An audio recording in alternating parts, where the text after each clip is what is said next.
Bonjour et bienvenue dans notre vidéo de formation. De suite, nous allons voir les nomenclatures. C'est un point technique important qui va nous permettre de parler le même langage et de bien se comprendre.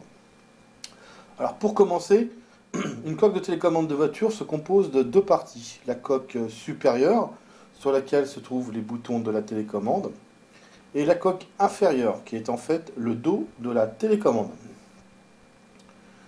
Les coques de télécommande sont soit à lame rétractable ou à lame fixe. Sur la photo, nous observons une coque à lame rétractable. La lame se plie et se déplie à l'intérieur de la coque grâce à un mécanisme sur ressort faisant pivoter la lame sur un axe. Maintenant, nous observons une coque à lame fixe. La lame est directement fixée à la coque par une vis, un clip ou par thermomoulage. C'est un point important car quand la lame est fixée par thermomoulage, il faudra sur nos coques adaptables tailler la clé.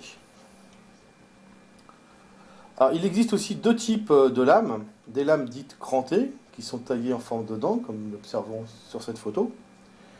Et puis il y a des lames dites fraisées qui sont taillées en forme de sillon comme nous pouvons le voir. C'est le type de clé les plus courantes actuellement.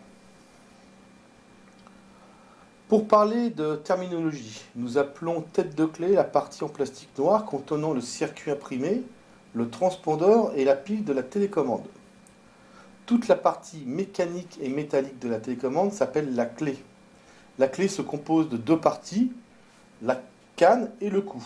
C'est sur la canne que se fait le crantage ou le fraisage de la clé.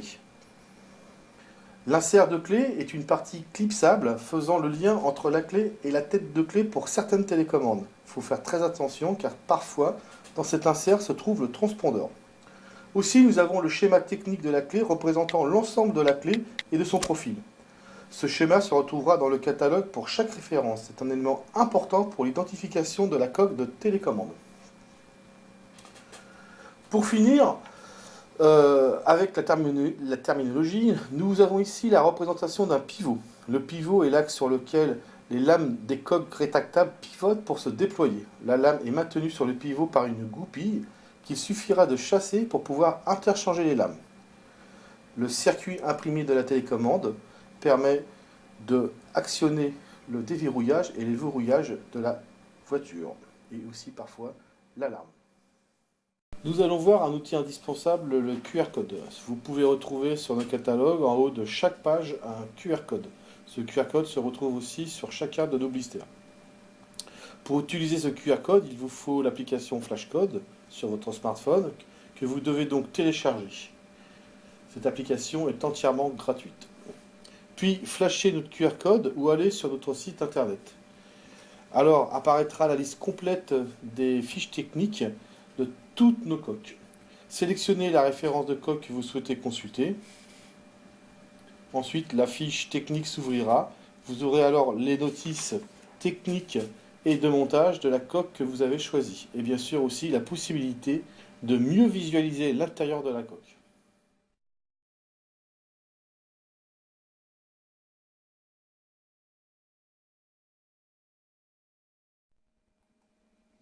Méthode de recherche sur notre catalogue d'une télécommande de voiture. Nous proposons près de 120 références de télécommande de voiture. Toutes nos coques sont sélectionnées pour leur qualité et aussi pour leur conformité à la législation en vigueur. Nous vous proposerons pour la fin 2014 plus de 200 références de coques. Donc ce catalogue est évolutif et notre service technique est à votre écoute pour vous aider et aussi pour écouter vos suggestions.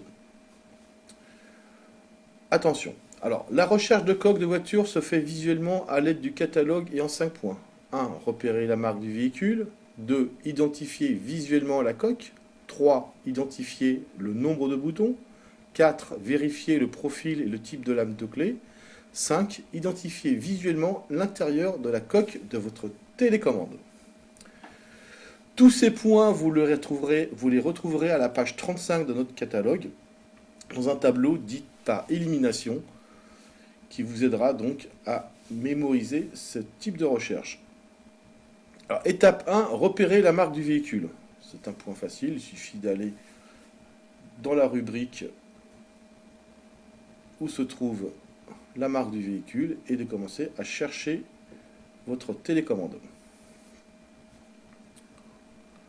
Étape numéro 2. Repérez la forme globale de votre télécommande. Repérez la forme globale de la télécommande parmi les autres télécommandes de la même marque. Étape numéro 3, déterminez le nombre de boutons. Donc sur votre télécommande, vous avez un certain nombre de boutons qui peuvent être 2, 3 ou 4 pour un même profil. La photo de droite et le tableau technique vous renseignent sur le nombre de boutons de votre télécommande. Étape 4, validez le type de lame.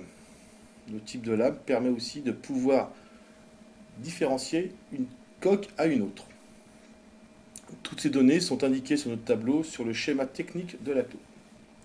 Étape 5, observez l'intérieur de la coque. Pour certaines coques, la référence de pile ou l'emplacement de la pile peut différer.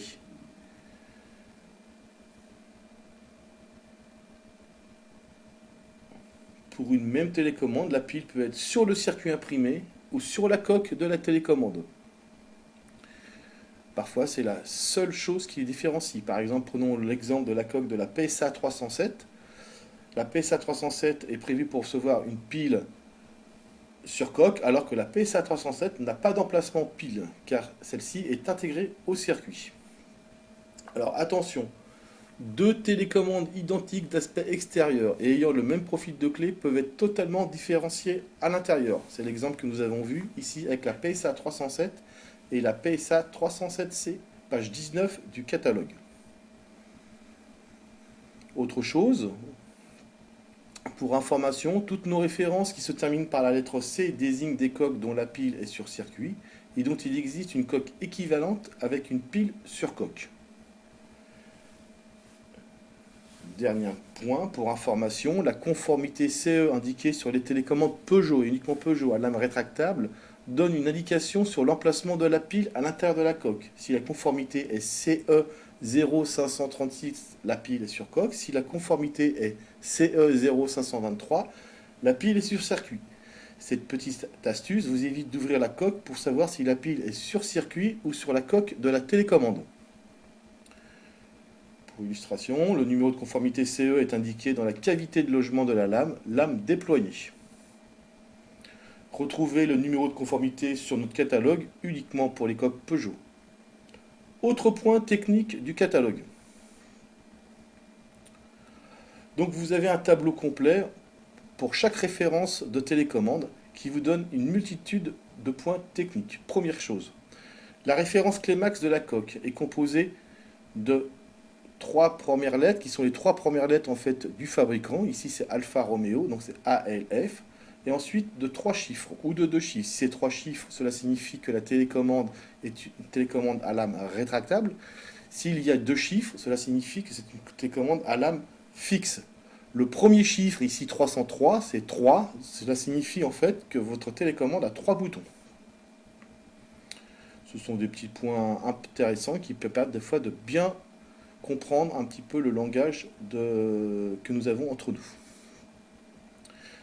Classement de vente de la coque. Ici, vous avez le classement de la vente de la coque. Lorsque la coque rentre dans le top 20, vous avez ce classement qui est en fond vert. Toutes les coques du top 20 des ventes sont repérées donc par un fond vert. Sur certaines coques, les lames de clé sont fournies, ce qui n'implique pas que les lames ne soient pas interchangeables. La lame de clé d'origine peut être récupérée et installée sur une coque adaptable, oui. Donc là, vous avez cette information. Information aussi importante. Lorsque la lame n'est pas interchangeable, la clé sera automatiquement attaillée. C'est souvent le cas pour les lames qui sont thermomoulées à la coque. Ici, vous avez la référence de l'impile. Merci pour votre attention et puis à très bientôt pour une autre vidéo.